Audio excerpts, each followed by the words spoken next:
पूछा है स्वामी अनंत शून्य ने, प्यारे सद्गुरु प्रणाम। जब तक शरीर और अंतःकरण विद्यमान है तब तक अहंकार की पूर्ण समाप्ति क्या संभव है? फिर अहंकार संभवतः उतना बुरा भी नहीं है जितना कि आत्म निंदा से ग्रसित होकर हम सब उसकी निंदा करने में आतुर हैं। कृपया आत्मसम्मान, सेल्फ एस्टीम और अहंकार, ईगो में सूक्ष्म भेद पर तथा अहंकार की व्यर्थता और उसकी उपयोगिता पर प्रकाश डालने की कृपा करें।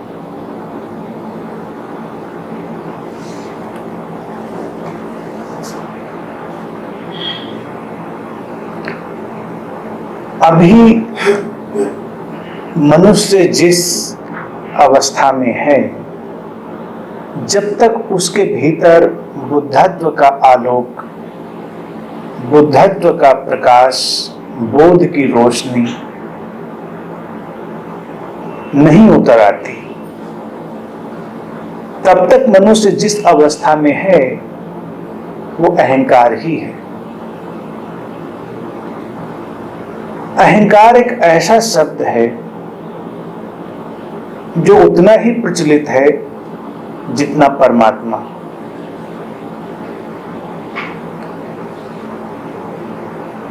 हम अपनी नादानियों को अक्सर अहंकार के ऊपर डालकर बच निकलते हैं। ऐसा प्रतीत होता है जैसे हमारे भीतर कुछ अहंकार जैसा है और कुछ अहंकार जैसा नहीं है। जो अच्छा अच्छा है वो सब हम उस टुकड़े से करते हैं जो अहंकार से नहीं भरा है, और जो गलत हो जाता है वो हमारा अहंकार करता है। ये द्वंद्व है और मनुष्य की समस्या भी। ठीक ही लिखा है प्रश्न में कि अहंकार निंदा का बहुत विषय हो गया है। क्यों हो गया है इसकी हम खोज कर सकते हैं, इसका हम अन्वेषण कर सकते हैं।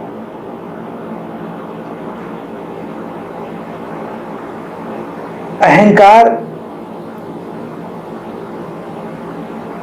एक ऐसी आंतरिक अवस्था है जिसके बारे में मनुष्य ठीक ठीक परिचित ही नहीं है और हर कोई उसके बारे में वक्तव्य देने लगता है। इसीलिए मैंने कहा कि वो करीब करीब परमात्मा जैसी घटना है। परमात्मा से भी परिचित जब कोई होता नहीं है तो बहुत वक्तव्य देता है, और जब परमात्मा से परिचित हो जाता है तो वक्तव्य देने की जरूरत ही नहीं रह जाती,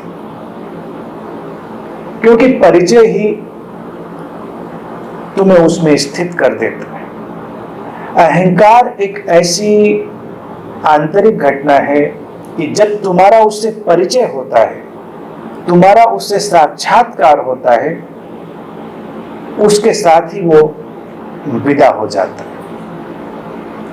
जब तक तुम्हारा उस आंतरिक अवस्था से परिचय नहीं है तब तक वो वहां पर बनी हुई है। मनुष्य जब तक कमजोर है, जब तक वो अपने को बचाने में लगा है, तब तक ये अहंकार नाम की चीज अपनी एग्जिस्टेंस में रहती है।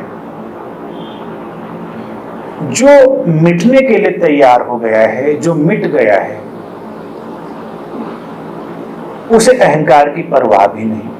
वो अहंकार के बारे में चिंता भी नहीं करता कि अहंकार है या नहीं, कम है या ज्यादा है, दूसरों के भीतर है या तुम्हारे भीतर है, इससे कोई अंतर नहीं पड़ता।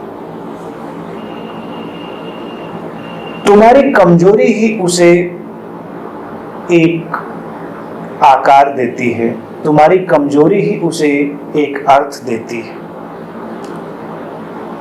कमजोरी अर्थात तुम अपने भीतर आश्वस्त नहीं हो,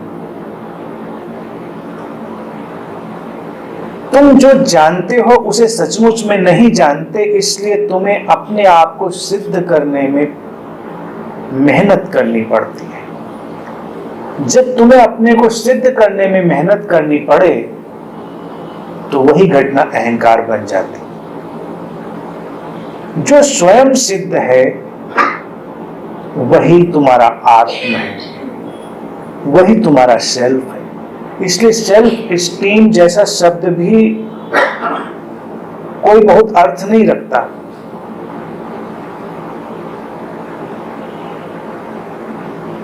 सेल्फ स्टीम शब्द सूरज के प्रकाश की तरह।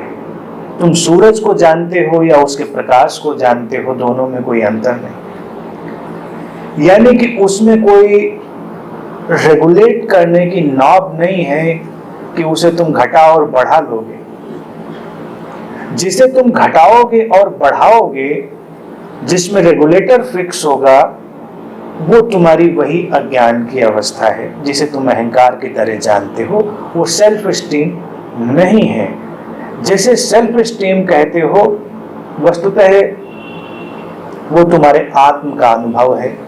जो होता है तो होता है, नहीं होता है तो नहीं होता है।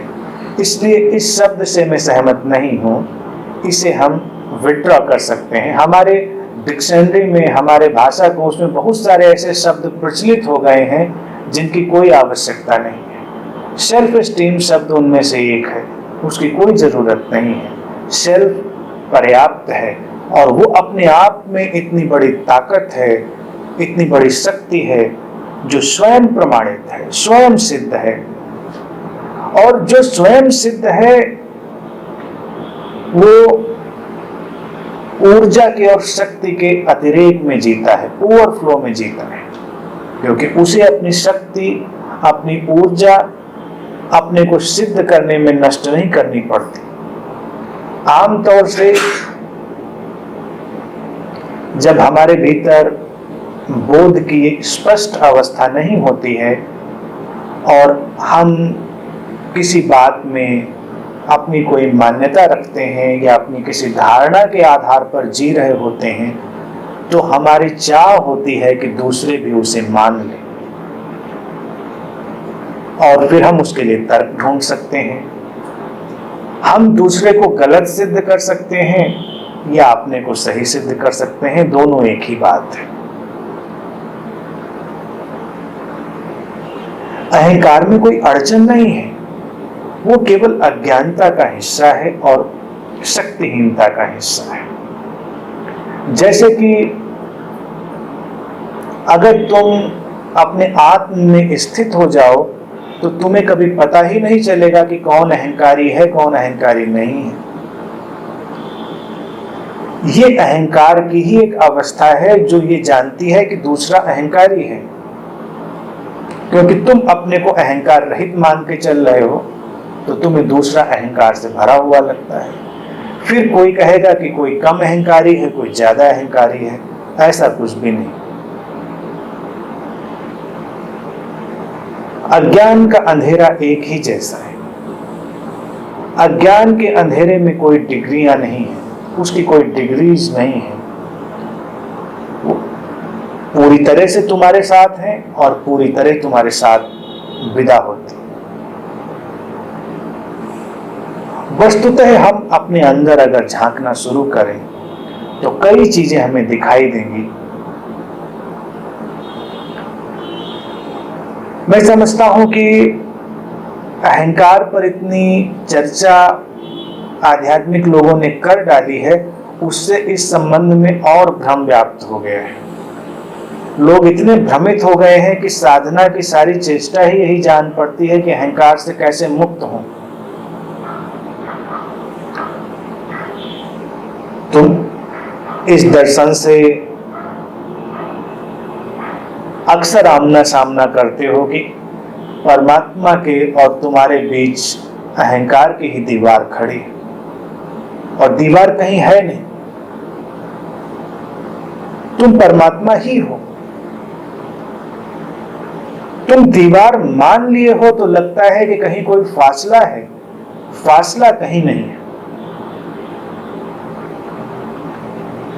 अहंकार ने जो सबसे खतरनाक काम किया है, अहंकार के सिद्धांत ने वो काम ये किया है कि मनुष्य को टुकड़ों में तोड़ दिया है, उसको स्किज़ोफ्रेनिक बना दिया है। एक टुकड़ा अलग काम करता है, एक टुकड़ा अलग काम करता है। इसीलिए एक साथ कुछ लोग विनम्र भी होते हैं और अहंकारी भी होते हैं। अपने से बड़े व्यक्ति के सामने बहुत विनम्र होते हैं और अपने से छोटे के सामने अहंकार का भी आनंद ले लेते हैं। कहीं तुम तन के खड़े हुए हो, कहीं झुके हुए हो, ये सब अहंकार का हिस्सा नहीं है, ये तुम्हारी अज्ञानता है और तुम्हारी कमजोरी। कमजोरी के कारण ही तुम कहीं झुकते हो और कमजोरी के कारण ही कहीं किसी को झुकाने की चेष्टा करते हो। अन्यथा सब एक सहजता में जी रहे हैं और सहजता में जीना ही सबसे अधिक सम्मानपूर्ण अवस्था है। जब तुम कहीं झुक जाते हो तो दूसरा व्यक्ति इस व्यवस्था से बहुत प्रभावित नहीं होता, भले ऊपर ऊपर प्रभावित होता हो, लेकिन उसका अंतरतम बहुत ज्यादा आंदोलित नहीं होता, उसमें कोई बहुत ज्यादा अंतर नहीं पड़ता, क्योंकि झुकने और झुकाने की जो तरंगे हैं वो कमजोरी से भरी हुई। अगर तुम आश्वस्त हो, अपने भीतर प्रसन्न हो, पूरी तरह तुम निश्चिंत हो, तो तुम्हारी तरंगे ही इतनी सम्मान से भरी है। तुम कहीं किसी के पास होते हो और व्यक्ति भीतर तक ऐसा अनुभव करता है जैसे कोई शीतल हवा का झोंका उसके भीतर चला गया हो, भीतर तक सब सुखद स्थिति से भर गया हो, और तब तुम्हारी स्वीकार्यता, तुम्हारी एक्सेप्टेंस भी स्वाभाविक रूप से बन जाती है। अहंकार का संघर्ष एक्सेप्टेंस का ही है कि तुम्हें एक्सेप्ट किया जाए,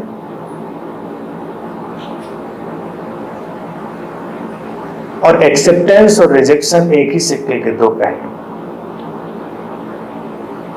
कोई किसी विचार में मान्यता रखता है तो उसका भाव होता है कि उसका विचार एक्सेप्ट कर लिया जाए, लेकिन तुम्हारी मान्यता है तो तुम्हें ये भाव पकड़ेगा कि उसे एक्सेप्ट कर लिया जाए। लेकिन अगर तुम जानते ही हो तो तुम परवाह ही कब करते हो कि उसे एक्सेप्ट किया जाए या रिजेक्ट किया जाए, क्योंकि तुम जानते हो कि ऐसा है। और इस बोध की इतनी बड़ी ताकत होती है कि उसे स्वीकार कर ही लिया जाता है, कोई चेष्टा भी नहीं करी जाती, कोई चेष्टा नहीं। इसीलिए बोध एक ऐसी घटना होती है कि अगर तुम्हारे भीतर घट जाए, तुम अपने को एक कमरे में भी बंद कर लो तो भी उसकी तरंगें पूरे जगत में व्याप्त हो जाएंगी। जैसे तुम सूरज को कमरे में बंद नहीं कर सकते, थोड़ी देर में कमरा उस रोशनी से भरेगा और रोशनी कमरे के आर पार चली जाएगी। ऐसे ही बोध का प्रकाश है, वो कहीं सीमित नहीं है, और अहंकार ने जो काम किया है वो मनुष्य को सीमित बनाने का काम किया है। सीमाएं हमारे ऊपर बाहर से आरोपित करी गई है, इसलिए इस अड़चन में पड़ने की मैं समझता हूं कोई आवश्यकता ही नहीं है कि अहंकार से मुक्त हो या ना हो। अहंकार क्या है, क्या नहीं है, कौन अहंकार से भरा है या नहीं भरा है, इन बातों में ही पड़ने की आवश्यकता नहीं है। हम अपने बोध के प्रकाश को ढूंढें, हम अपनी चेतना में स्थित हो जाएं, अपने आत्म में स्थित हो जाएं, और फिर वो अवस्था एक ऐसी अवस्था है खिलावट से भरी हुई, जैसे सहज ही कोई फूल खिल गया है। अब उसे सिद्ध नहीं करना है कि मैं खिल गया हूं। अगर किसी दिन कोई फूल इस उलझन में पड़ जाए कि उसे दूसरों को बताना पड़े कि मैं खिल गया हूं, तो ये जगत फूलों से वंचित होने में जल्दी ही पहुंच जाएगा। ज्यादा देर नहीं लगेगी जब फूल खिलना बंद कर देंगे। सिद्ध नहीं करना है, तुम खिल गए हो इतना पर्याप्त है। ये तुम्हारा अपना आनंद है, कोई माने या ना माने। अहंकार जिसे कहते हो उसकी अड़चन यही तो है कि दूसरे नहीं मान रहे, तुम मनमाना चाह रहे हो, दूसरे क्यों माने। सेल्फ एस्टीम शब्द जो उपयोग किया है वो भी अहंकार ही है। ये एक ही शब्द के भिन्न भिन्न रूप हैं। जिसे सामाजिक विनम्रता भी कहा जाता है वो भी अहंकार के ऊपर पहने गए कपड़े हैं, अहंकार के ऊपर डाले गए आवरण हैं। विनम्रता कैसे तय होगी? तुम विनम्र आवाज में बोलते हो, डेलिकेट आवाज में बोलते हो, तुम साष्टांग दंडवत करते हो, तुम हमेशा झुके ही रहते हो, तुम हमेशा पीछे ही खड़े होते हो। इससे विनम्रता क्या तय हो जाएगी? सामाजिक विनम्रता तो ऐसे ही तय होती है। लेकिन जिसे विनम्रता का एहसास है कि मैं विनम्र हूं, वो कुछ ऐसी अवस्था है कि अहंकार ने अलग ढंग के कपड़े पहन लिए। अहंकार और विनम्रता एक साथ ही रहते हैं, वो अलग अलग नहीं रहते। उन दोनों का विवाह हो चुका है, एक साथ रहते हैं। जाते हैं तो एक साथ ही जाते हैं। जिसके भीतर से अहंकार जा चुका उसके भीतर से विनम्रता भी जा चुकी। पता ही नहीं चलता विनम्र है या नहीं, पता ही नहीं चलता कि अहंकार है या नहीं। तुम आत्मा में स्थित हो, अपनी चेतना में स्थित हो, और जो सहज तुमसे घटता है उसे तुम घटने दे रहे हो। मनुष्य के जितने आंतरिक गुणधर्म हैं वो उसके अंदर से आते हैं, वो सामाजिक आरोपण नहीं है। मनुष्य की जो विडंबना है वो ये है कि एक सामाजिक व्यवस्था और एक आंतरिक स्वभाव, दोनों में उलझन खड़ी हो जाती है। आंतरिक स्वभाव से सामाजिक व्यवस्थाएं बनती हैं, लेकिन सामाजिक व्यवस्थाओं से आंतरिक स्वभाव नहीं बनता। अधिकाधिक लोग अगर अपनी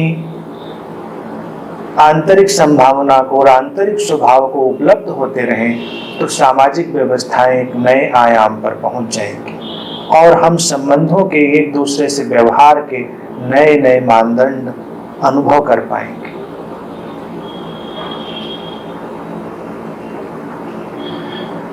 पहली तो बात मैं अनंत पथ के मित्रों से यही कहना चाहूंगा कि अहंकार से मुक्त होने की सारी चेष्टाएं बंद कर दो।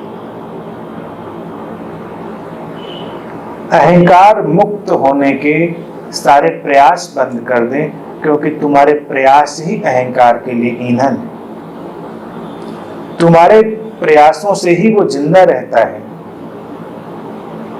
बस अपने भीतर झांकें, देखें जीवन की ऊर्जा, जीवन की धारा तुम्हें किस ओर और कैसे लिए जा रही है, और वहीं से तुम्हें अंतर्दृष्टि प्राप्त होती चली जाएगी। एक साधक के लिए ये अत्यंत आवश्यक है कि वो दो सबसे बड़े डिसेप्शन से, सबसे बड़े छलावों से बच जाए। एक है अहंकार और दूसरा है परमात्मा। अहंकार के छलावे से बचोगे तो बहुत सारी ऊर्जा नष्ट होने से बच जाएगी, और परमात्मा के छलावे से बचोगे तो तुम बहुत सारी फैंटेसीज से, बहुत सारी कल्पनाओं से बच जाओगे। ये तुम्हारे अनुभव से आती हुई चीजें हैं, इनके बारे में पहले से बनाई गई कोई धारणा काम आती ही नहीं। ये खिलावट की एक प्रक्रिया है। धीरे धीरे तुम्हारे भीतर बहुत कुछ घटनाक्रम बदलता है और एक दिन तुम खिल जाते हो। जब तुम खिल जाते हो तो वही घटना बोध की तरह जानी जाती है और वहां अहंकार जैसी कोई चीज पाई नहीं जाती। जो लोग बोध को उपलब्ध हो गए हैं वो अक्सर चौंकते हैं कि अहंकार क्या चीज है। और भगवान बुद्ध ने यूं ही नहीं परमात्मा का जिक्र करने से इनकार कर दिया था, क्योंकि उसकी कोई आवश्यकता नहीं रह जाती, कोई औचित्य नहीं रह जाता। अब तुम वही हो गए हो, तुम उसमें ही स्थित हो गए हो, तो चर्चा किसकी करनी? फिर चर्चा करना ही तुम्हें दूरी में ले आएगा, वही दूरी पैदा कर देगा।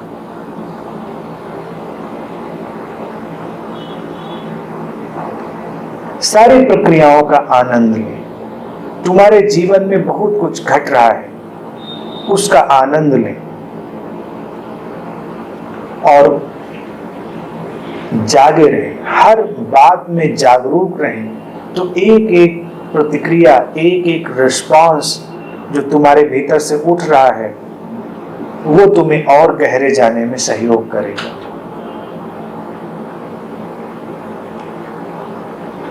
ये तो मौलिक बात है, मूलभूत बात है।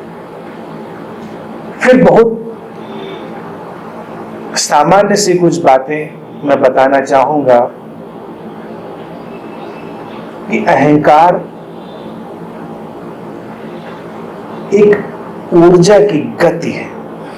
जिसे तुम अहंकार की तरह जानते हो, वो एक ऊर्जा की गति है, और इंटरप्रिटेशन, उसकी व्याख्या जो है वो अड़चन है।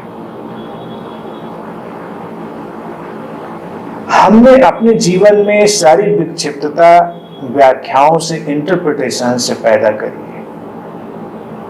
व्याख्याएं ही सबसे बड़ी अड़चन है। तुम पैदा होते हो, तुम अपने जीवन को आगे ले जाना चाहते हो, तुम संघर्ष करते हो, तुम ऊपर उठने की चेष्टाएं करते हो।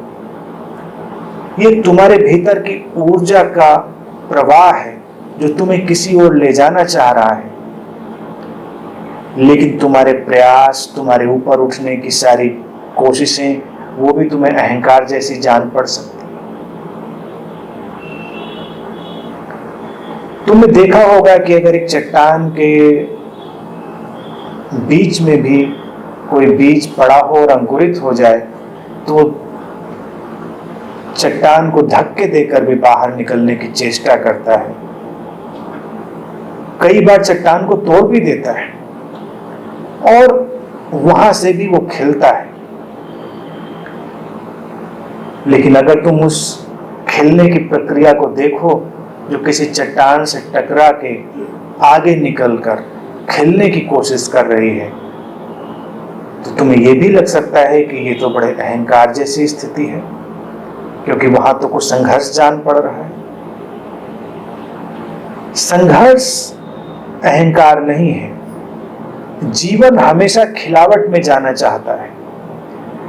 सामाजिक समस्या यह है जब तुम किसी दूसरे की तुलना में खिलावट को समझने लगते हो, या किसी दूसरे की खिलावट को बंद करके खिलना चाहते हो। समस्या और अड़चन तब आती है।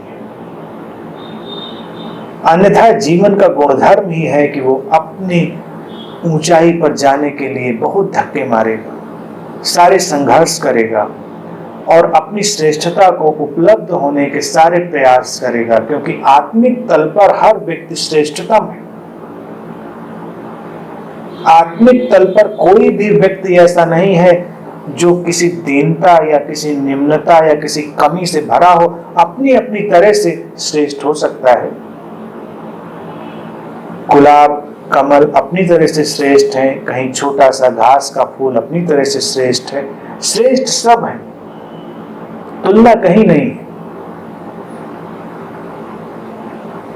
लेकिन समाज में जो अहंकार के नाम पर समस्या आती है, वो ऊर्जा के धक्के की तरह नहीं आती, वो तुलना के कारण आती है।